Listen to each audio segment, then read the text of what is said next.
Nous sommes à Kitengela, à quelques kilomètres de Nairobi. Ici, depuis 6 mois, vit un drôle d'étudiant, comme le surnomment ses voisins.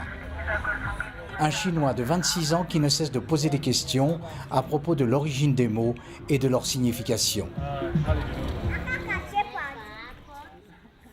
Aujourd'hui, il joue avec les enfants. Le but, connaître leurs habitudes et le nom de leur jeu. Il récolte ainsi de précieuses informations qu'il classe ensuite dans son ordinateur. Dans la cour de l'immeuble, les petits le connaissent bien et c'est sans problème qu'ils partagent leur univers.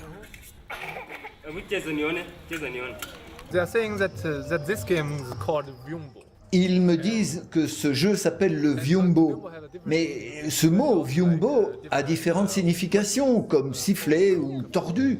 Il y a plusieurs sens, donc je dois organiser la rubrique et la compléter. Je ne peux pas en faire qu'un seul mot, c'est très difficile.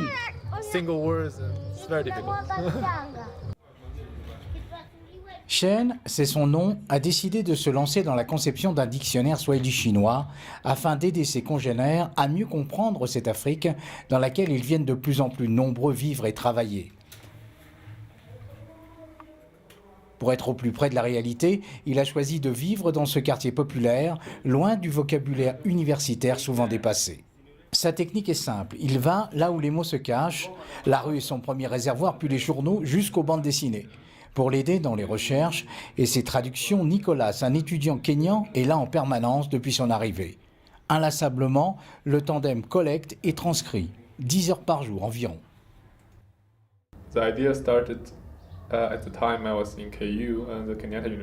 L'idée est venue lorsque j'étais en stage à l'université Kenyatta. Je finissais ma session et mes cours. Quelqu'un m'a alors encouragé à écrire quelque chose à propos de l'Afrique. Je me suis demandé ce que je serais capable de faire. Et finalement, je me suis dit, je vais publier un dictionnaire Kiswahili chinois.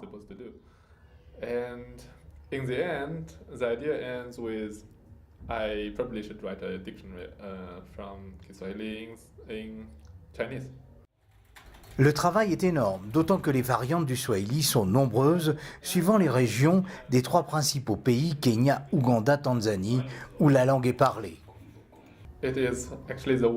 C'est évidemment la partie la plus difficile.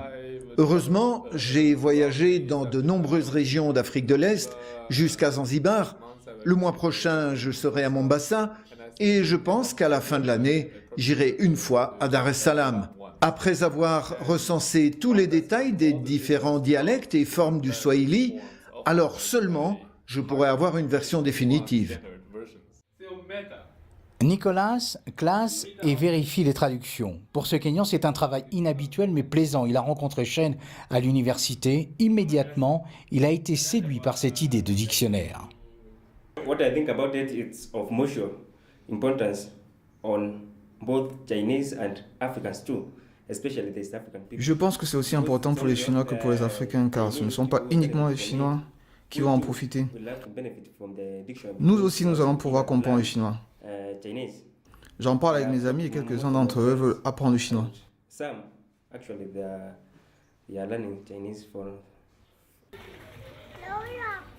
La vie quotidienne impose un certain nombre de tâches et permet de connaître des mots comme puits, cordelette qu'il a appris ici grâce à ses voisins. La classe parlementaire kenyane applaudit cette initiative très utile pour les rapports sino-africains dont tout le monde sait qu'ils sont aussi pour les membres des gouvernements les plus lucratifs. À Nairobi, en 2005, il y avait 3 000 Chinois, ils sont plus de 26 000 aujourd'hui. La plupart ne parlent pas anglais et ce dictionnaire, papier et en ligne, arrive à point nommé. C'est un nouveau point supplémentaire de convergence pour les 2 peuples qui sont intéressés par nos langages respectifs. Mais c'est aussi une clé, spécialement pour l'Afrique. Non seulement parce que nous avons énormément d'investissements chinois en Afrique, mais aussi parce que nous espérons fortement un nouvel équilibre dans les échanges commerciaux entre la Chine et l'Afrique. Les faveurs des dirigeants africains pour les entreprises chinoises sont larges: installation, exemption d'impôts, rabais sur les permis de travail. À titre d'exemple, là où un Européen paie 2000 € par an, un Chinois n'en paie que 350. En échange, la Chine apporte les infrastructures et génère de l'emploi. Mais quel emploi ? Le salaire d'un ouvrier du bâtiment ne dépasse pas les 110 € par mois, sans assurance ni couverture sociale. Mais aujourd'hui, le système s'effrite et les déçus sont de plus en plus nombreux. La preuve, cette manifestation de commerçants des rues qui ne veulent plus de la présence des Chinois. Une démonstration encore impensable il y a quelques mois. Nous sommes en colère après les Chinois. Nous ne voulons plus d'eux dans notre pays, qu'ils restent chez eux. Nous irons là-bas acheter et nous ramènerons nous-mêmes dans notre pays. Nous n'allons pas vendre dans leur pays. Nous payons des loyers, des impôts. Nous avons des prêts à rembourser. Eux, ils viennent ici comme touristes, achètent de la marchandise à leurs collègues et ils commencent à vendre sans frais du tout. Idem pour cette jeune femme qui, après 2 ans de travail, s'est vue renvoyée du jour au lendemain, sans raison. Depuis 8 mois, elle n'a plus de travail et surtout aucun recours face à ses anciens employeurs qui ne respectent aucune loi.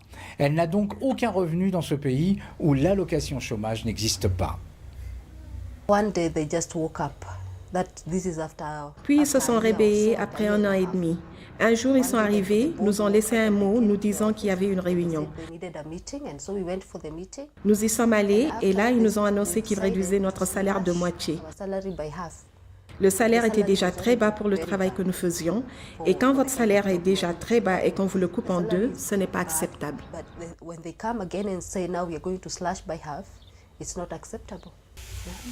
Aujourd'hui, elle vit chez sa sœur et espère s'en sortir, même si elle n'a pas grand espoir de retrouver un emploi rapidement.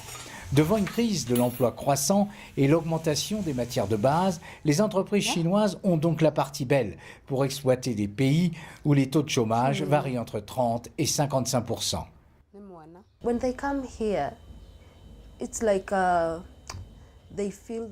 Quand ils arrivent ici, le gouvernement s'imagine, comme il n'y a pas de travail, ils vont résoudre la crise de l'emploi. Dans l'entreprise où j'étais, par exemple, ils ont embauché 300 personnes. Où auraient-ils été si les Chinois n'avaient pas été là?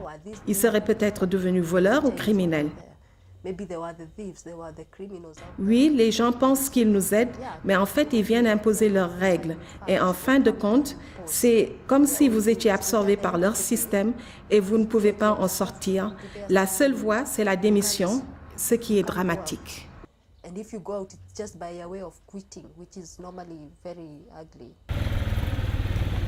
Shen lui semble bien loin de tout cela et continue son parcours en quête de nouveaux mots. Ici, sur la côte, ce sont les pêcheurs qui l'intéressent, leurs habitudes de pêche et les noms des poissons.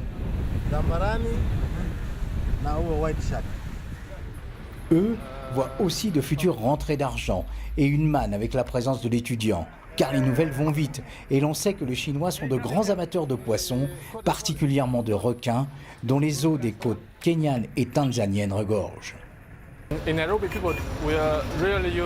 À Nairobi, les gens ne sont pas habitués aux poissons. Et ici, il y a un tas de noms, de variétés que je voudrais connaître.